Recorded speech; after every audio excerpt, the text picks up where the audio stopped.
어떤 파지는 누군가의 독서가 된다. 너무 내 멋대로인 독서, 파지.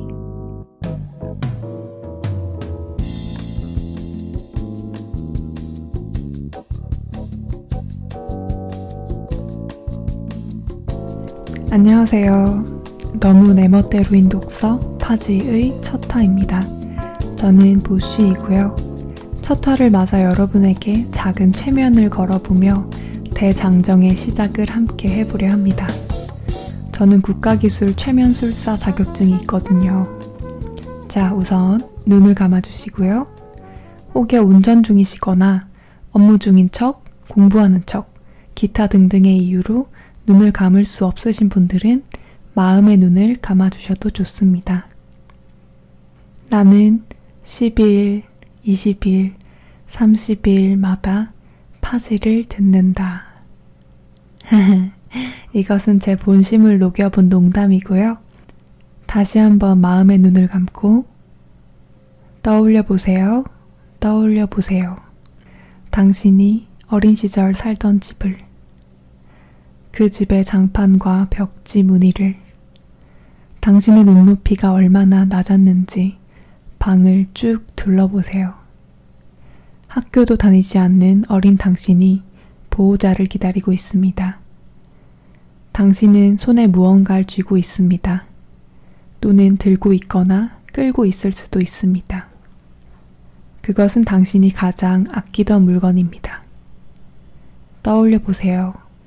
그 물건을 마지막으로 쥐고 있던 때가 언제인지를, 마지막으로 당신이 그것을 느낀 그 장면, 그 감촉, 그 냄새를. 레드 선! 어떠세요? 잘 기억나셨나요? 저는 털이 복실복실한 강아지 인형과 다리 사이에 늘 끼고 자던 긴 베개가 생각이 났습니다. 어쩐지 마지막 질문의 답은 찾기가 쉽지 않았어요. 중간에 솜이 온폭 들어갔다는 이유로 제게 상의도 없이 엄마가 버리셨던 베개와의 이별은 저의 오열과 함께 기억이 나는데, 이상하게도 마지막으로 강아지 인형 또는 그 베개를 쥐고 있던 때가 언제였는지, 그 감촉이 어땠는지는 기억나지 않습니다. 아마 여러분들께서도 어렴풋이 어떤 물건을 기억해내신 분도 계실 테고, 기억조차 나지 않는 분들도 종종 있을런지도 몰라요. 그러나 분명한 사실은 어느 어린이에게나 그런 물건이 있었다는 거겠죠. 작은 플라스틱 팽이이거나 모서리가 잘 마모된 돌멩이일런지도 모르겠지만요. 하지만 여러분, 그 시절 여러분이 가장 아끼던 물건과의 작별도 감촉도 기억하지 못하고 오늘을 잘 살아가고 계시니 한편으로 안도감을 느낍니다. 어째서 슬프지 않고 안도감을 느끼냐고요? 당신이 당신의 소중한 것을 이미 망각해버렸다는 사실은 오늘 파지가 해볼 질문과 맞닿아 있는 지점이기도 합니다.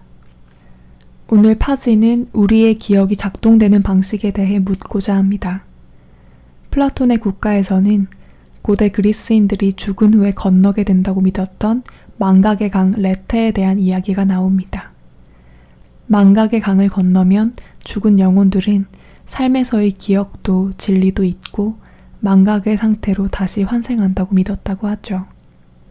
즉, 플라톤적 관점에서 고대인들에게는 기억하지 못한다는 것 또는 기억되지 못한다는 것은 죽음처럼 심각한 문제이거나 더 가혹한 징벌처럼 여겨졌다는 말로도 해석할 수 있습니다. 현대인인 우리에게도 기억에 대한 전통적인 견해는 유지되는 것처럼 보입니다.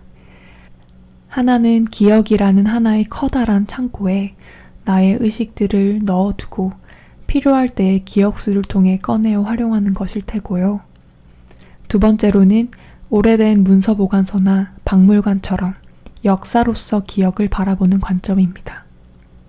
하지만 이 두 가지 견해에는 공통점이 있는데요. 모두 인간의 이성이 자명하다는 사실을 전제하고 있습니다. 하지만 인간의 이성은 자명할까요? 저는 초등학교 저학년이던 운동회 날 사촌과 함께 학교 앞에 횡단보도 신호를 기다리고 있던 기억이 있습니다. 저는 아마도 청팀이나 백팀의 손목 아대를 하고 있었겠죠. 신호가 초록불로 바뀌자 저는 사촌에게 건너자 라고 말했고 제 사촌도 저를 따라 짧은 횡단보도를 건너기 시작했죠. 그 순간 승용차가 빵 하며 날카로운 경적을 울렸습니다. 신호등을 쳐다봤더니 신호는 아직 빨간불이더군요. 아직도 알쏭달쏭한 순간입니다. 분명히 저는 초록색으로 바뀌는 걸 보고 건넜거든요. 이것은 비단 저의 감각이 착각을 일으킨 것일까요? 살면서 나의 이성을 믿지 못하던 때가 얼마나 많았는지 아마 여러분들께서도 무수히 생각해낼 수 있으리라 짐작합니다. 니체는 기억대 망각을 이성과 비이성, 의식과 무의식의 이분법적 체계로 나누어 사고하는 것에 의문을 던진 철학자이기도 합니다. 즉, 무능력으로서의 망각이 아닌 적극적으로 작용하고 활동하며 기억을 만들어내고 선별하는 힘을 지닌 망각을 강조하였는데요. 아마 이것이 오늘의 텍스트를 읽어내는 하나의 핵심이 아닐까 생각해 봅니다. 오늘의 텍스트는 아르헨티나의 소설가 호르헤 루이스 보르헤스의 짧은 단편소설 기억의 천재 푸네스입니다.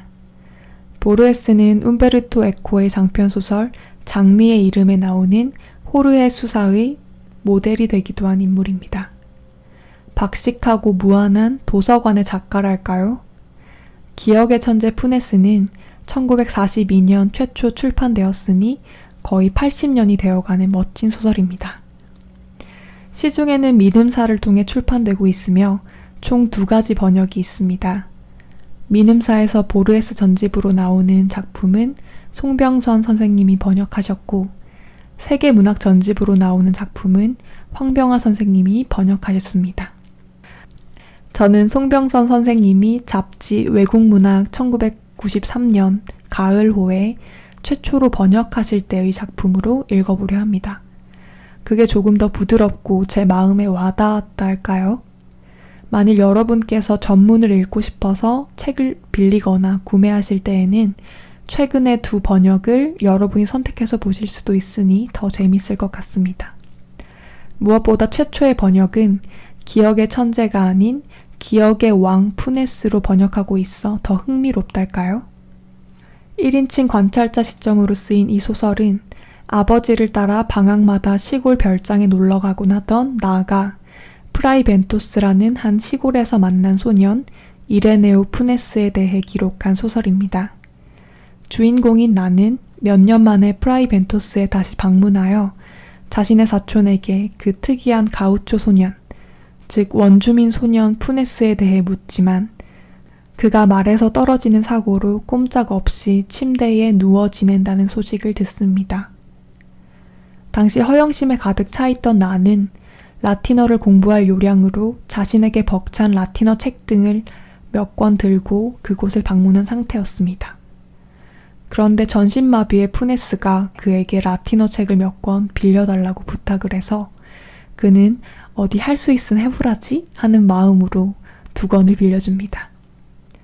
그렇게 휴가를 즐기던 나에게 도시에서부터 아버지가 좋지 않으니 급히 돌아오라는 전보를 받게 되어 소설은 가장 중요한 부분을 향해 나아갑니다. 아주 긴 각주들까지 포함하여도 9페이지밖에 되지 않는 이 소설 중 제가 읽을 부분은 중간부터 끝까지인 5페이지입니다. 집으로 돌아갈 가방을 꾸리던 중 자신이 푸네스에게서 책을 돌려받지 않았다는 사실을 떠올린 나가 푸네스를 찾아가는 내용부터 시작합니다. 읽기 전에 덧붙이자면 이 소설 중 라틴어로 된 딱 하나의 문장이 낭독 초반에 나오는데 제가 다른 번역본을 참고해서 한글로 바꾸었음을 밝힙니다.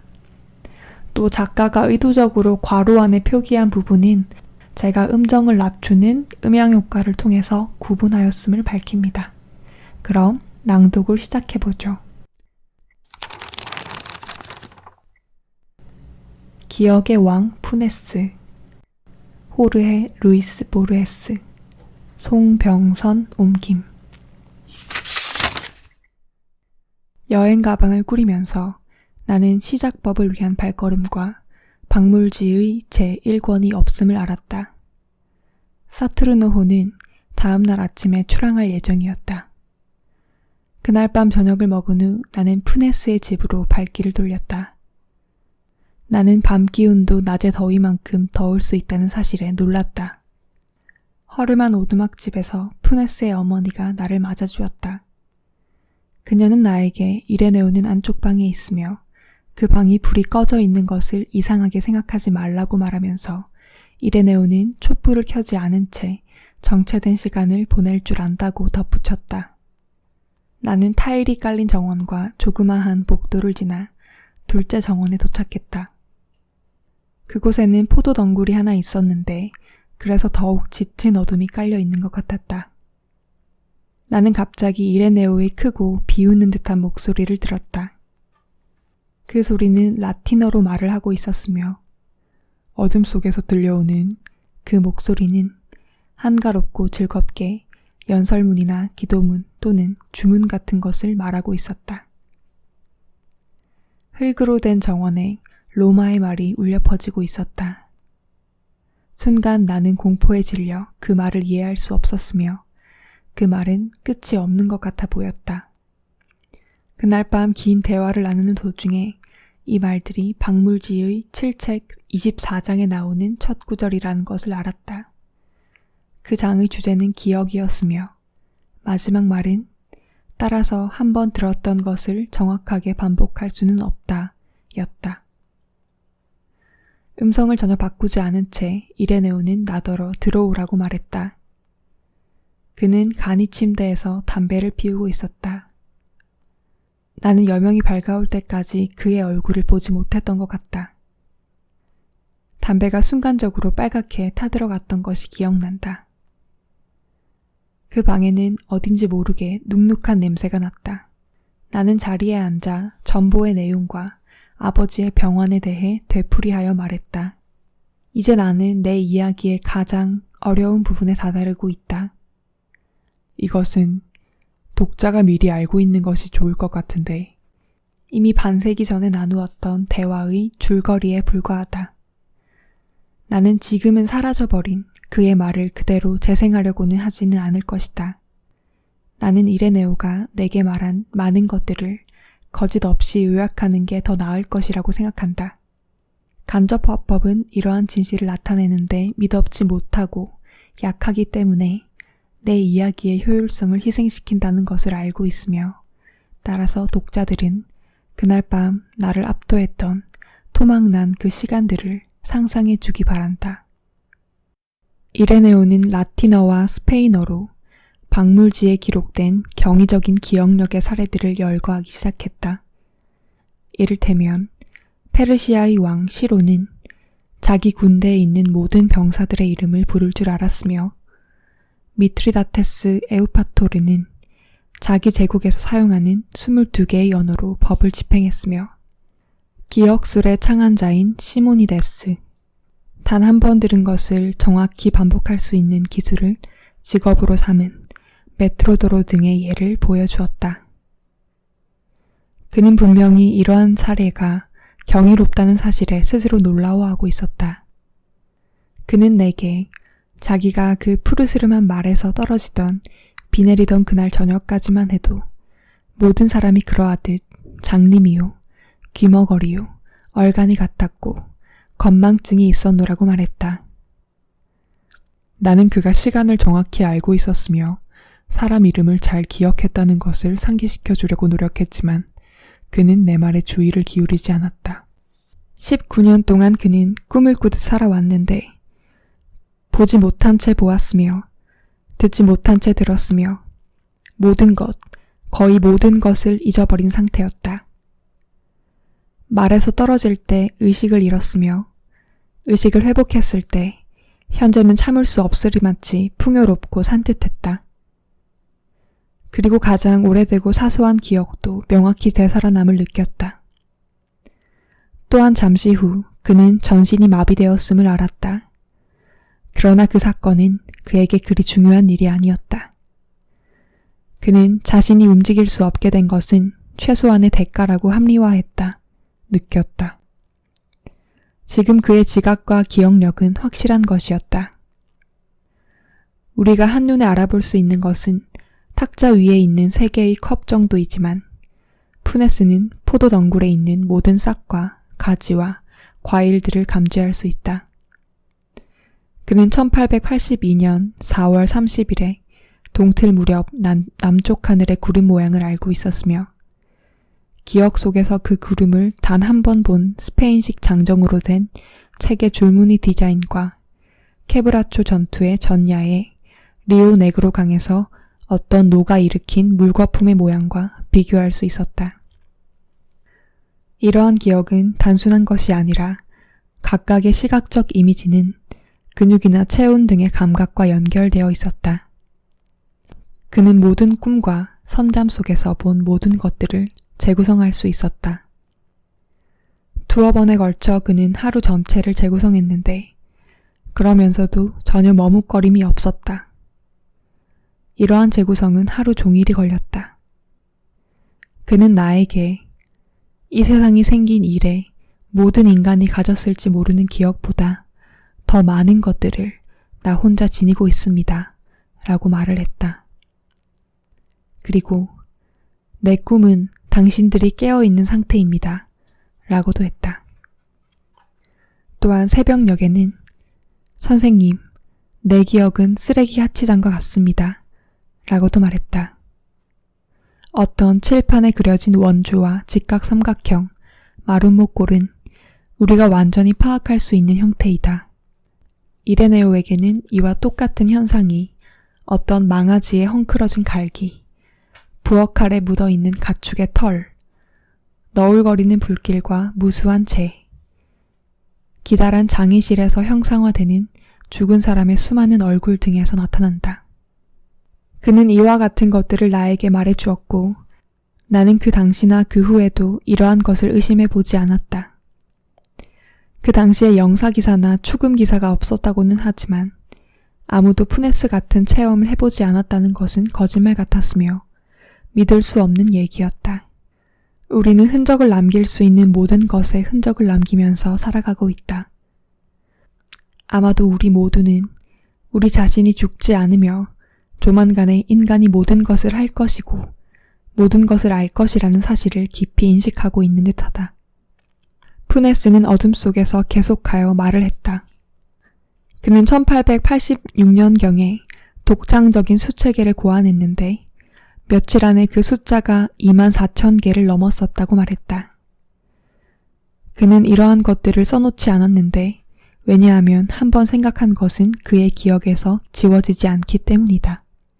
내가 생각하기에는 이러한 수체계를 고안하도록 한 첫 번째 자극은 우루과이 독립지도자 33인을 지시하는데 한 단어와 하나의 기호 대신에 2개의 기호와 3 단어를 필요로 한다는 불만이었다. 그리고는 이 터무니없는 원리를 다른 숫자들에 적용하였다. 7013 대신에 가령 예를 들자면 막시모 페레스라고 하고 7014 대신에 철도라고 했으며 다른 숫자들은 루이스 멜리안 라피누르, 올리마르, 유황, 곤봉, 고레, 가스, 가마솥, 나폴레옹, 아구스틴 데베디아 등이었다. 500 대신에 아홉이라고 했다. 각 단어는 일종의 표시를 나타내는 특별한 기호를 갖는데 나는 그에게 아무런 관련성이 없는 소리로 이루어진 광시곡은 바로 수체계와 어긋나는 것이라고 설명하려 했다. 나는 그에게 365라고 말하는 것은 3개의 100단위와 6개의 10단위, 5개의 1단위이며 흑인 티모테오나 살로 짠 담요 같은 숫자는 존재하지 않는다는 사실을 말했다. 푸네스는 내 말을 이해하지 못했거나 아니면 이해하려고 들지 않았다. 17세기의 로크는 각 개인, 각각의 돌, 각각의 새와 각각의 나뭇가지가 고유한 이름을 가질 수 있는 불가능한 언어를 가정했었는데 그리고는 그 생각을 철회했는데 푸네스는 한때 이와 유사한 언어를 계획했다가 그 언어가 너무도 일반적이고 모호한 것 같아서 그 계획을 취소했다. 사실상 푸네스는 각 산에 있는 각각의 나무들의 나뭇잎을 하나하나 기억했을 뿐만 아니라 그것들을 지각하거나 상상했던 때의 각각의 순간의 인상마저도 기억하고 있었다. 그는 과거의 나날들 하루하루를 7만 개의 기억으로 축소시켜 후에 숫자로 정의하려고 했다. 하지만 이 작업은 끝이 없으며 쓸모없는 일이라는 두 가지 이유로 이 계획을 단념했다. 그는 자기가 죽을 순간까지도 유년 시절의 모든 기억을 분류하는 작업조차 끝나지 않을 것이라고 생각했다. 내가 지적한 두 가지 계획, 자연급수로 이루어진 무한한 어휘집과 기억하고 있는 모든 이미지를 담은 쓸모없는 정신적 목록은 바보 같은 것이지만 어느 말로 적확히 설명할 수 없는 위대성을 드러내고 있다. 그것들은 우리들에게 푸네스의 놀라운 세계를 어렴풋이나마 볼 수 있게 하고 또 추정하게 하고 있다. 그가 플라톤적인 일반 사상들에 대해서는 거의 무능력했다는 것을 상기하자. 그는 개라는 총칭적인 상징이 상이한 크기와 여러 형태의 각기 다른 개체들을 포괄하고 있다는 것을 이해할 수가 없었으며 또한 3시 14분의 개, 측면에서 보는 그 개가 3시 15분의 개, 정면에서 보이는 그 개와 동일한 이름을 가질 수 있다는 것에 못마땅해 했다. 거울 속에 비친 자신의 얼굴과 자신의 손은 매번 그를 놀라게 했다. 스위프트는 릴리퍼트 왕자가 시계의 분침 운동을 분간했다고 언급하고 있는데 푸네스는 소리 없이 진행되는 부패와 충치와 피로를 계속적으로 구별해내고 있었다. 죽음이 진행되는 것과 습기의 진전 상태도 알고 있었다. 그는 참을 수 없을 만큼 정확하고 순간적이자 다양한 형태의 세계를 지켜보는 외롭고도 뛰어난 관객이었다. 바빌로니아, 런던, 그리고 뉴욕은 인간의 상상력을 잔인한 광채로 억눌려 왔으며 수많은 고층 빌딩과 분주한 거리에서는 아무도 남미의 변두리에 사는 불행한 이레네오에게 밤낮으로 집중되고 있던 지칠 줄 모르는 현실의 열기와 압력을 느낀 적이 없었다. 그에게 잠을 자는 것은 매우 어려운 일이었다. 잠을 잔다는 것은 세상에 무관심해지는 것이다. 푸네스는 침대에 기대어 어둠 속에서 그를 에워싸고 있는 집들의 균열 상태와 장식된 쇠시리를 정확히 그려내곤 했다. 나는 그의 기억 속에 있는 가장 핫하는 것도 우리가 지각하는 육체적 희열이나 고통보다 더 소상하고 생생하다는 것을 되풀이해서 말한다. 동쪽으로 아직 구획 정리가 되지 않은 길에 그가 모르는 새 집들이 있었다. 푸네스는 그 집들이 똑같은 어둠으로 만들어진 검고 밀집된 것으로 상상하고 있었으며 그 방향으로 잠들기 위해 얼굴을 돌리곤 했다. 또한 흐르는 물살에 의해 흔들리고 없어지는 강바닥을 상상하곤 했다. 그는 힘들이지 않고 영어, 프랑스어, 포르투갈어, 라틴어를 배웠다. 하지만 그가 사고하는데 그리 뛰어나지는 못하지 않았나를 생각해본다. 생각한다는 것은 차이점을 잇는 것이고 일반화하고 추상화하는 것이다. 푸네스의 세계에는 즉시 느낄 수 있는 세세한 것으로만 가득 차 있었다. 새벽의 희미한 빛이 흙바닥으로 된 정원 쪽을 통해 스며들어왔다. 나는 그때 밤새도록 이야기한 목소리의 주인공 얼굴을 보았다. 이레네오는 1868년에 태어나 19살이었지만 나에게는 이집트보다 더 오래되고 예언서나 피라미드보다 더 이전의 동상 기념물처럼 보였다. 나는 내 말 한마디 한마디, 나의 몸짓 하나하나가 그의 완벽한 기억 속에 남아있을 것이라는 것을 생각하면서 필요 없는 모습들을 증가시킬지 모른다는 두려움으로 조바심이 났다. 이레네오 푸네스는 1889년에 폐출혈로 사망했다.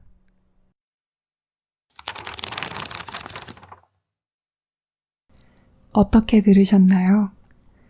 나는 푸네스가 죽었다는 사실만을 건조하게 말할 뿐 그의 끝이 어떠했을지 감히 추측하지 않습니다. 다만 우리가 느낄 수 있는 것은 거울 속에 비친 자신의 손과 얼굴마저 자신을 매번 놀라게 할 만큼 모든 즉각적인 순간과 부패의 진행을 느낄 수 있었던 푸네스에게 자신에게 진행되던 폐출혈의 감각은 어떤 막막함이었을지 상상해보는 일이겠지요. 각주에 따르면 보르헤스는 이 소설을 불면에 대한 은유임을 밝히고 있습니다. 텍스트에서도 말하고 있듯 잠에 든다는 것은 세상에 대한 일정 기간의 무관심이기도 하니까요. 또 보르헤스라는 소설가의 삶을 배경에 비추어 보면 그가 시각장애를 지님으로써 막막한 어둠 속에서 입을 통해 소설을 써내려갔다는 사실도 푸네스라는 인물과 겹쳐집니다. 니체의 말처럼 삶을 살기 위해서는 과거를 해체하고 파괴하는 힘을 가져야 하며 때때로 이 힘을 적용해 과거에게 가차없는 유죄를 선고할 수 있어야 하겠죠. 그것이 바로 니체가 말한 기억을 조형하는 능력으로서의 망각이 아닌가 싶습니다. 그렇다면 푸네스가 지녔던 비상한 기억력이라는 장애는 어떻게 이해할 수 있을까요? 니체적 망각에 대한 알렌카 출판 지지는 다음과 같이 말하였습니다. 망각은 무엇보다도 아픔의 자양을 공급하지 않을 능력을 지시한다. 아픔이란 무엇인가? 그것은 주체가 어떤 외상적 경험을 자신의 쓰라린 보물로 내부화하고 전유하는 방식이다. 누구나 자신의 아픔이 자신의 보물일 때가 있는 법이지요. 그것으로 그 순간을 버텨야 할 때도 있는 법이고요. 하지만 우리는 모두 압니다. 그것을 놓아주어야 새로운 기억과 삶의 자리가 들어설 수 있다는 것을요. 여러분의 망각이 여러분의 아픔을 놓아줄 수 있기를 바라며 파지의 1화 1부를 맺도록 하겠습니다. 1화인 기억의 천재 푸네스는 지포와의 담화인 2부로 이어지니 모두들 안녕히 계세요. 보쉬 드림.